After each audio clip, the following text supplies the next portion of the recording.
What's up, guys? In this tutorial, I will show you how to edit text in Microsoft Word.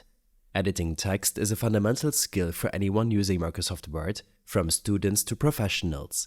It allows you to manipulate text to better organize your ideas, correct mistakes, and ensure your document communicates clearly and effectively. Let's start with the basic yet crucial functions: copy, cut, and paste. These are essential for moving and duplicating text within your document or between documents. To access these features, select the text you want to manipulate. Then go to the Clipboard group on your Home tab. Here, you can click the Cut button to remove the selected text from its original location. The Copy button will duplicate the selected text without removing it. To place the text you've cut or copied, position your cursor at the desired insertion point. Then click the Paste button. Next up, let's talk about undo and redo, which are your safety nets while editing. Made a mistake or changed your mind? No problem.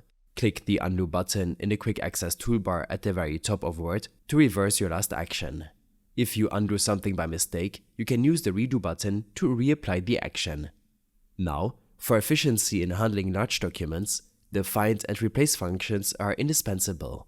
Located in the editing group on the Home tab, you can use Find to search for specific words or phrases in your document. Clicking on Replace brings up a dialog box where you can enter the text you want to find and the text you want to use as a replacement. This feature is incredibly useful for correcting repeated errors or updating specific terms throughout the document. Remember, all these tools are designed to make the process of editing your text as seamless as possible, allowing you to focus more on content and less on manual adjustments. I hope this helped you out. Leave a comment if you have any questions, and see you in the next one.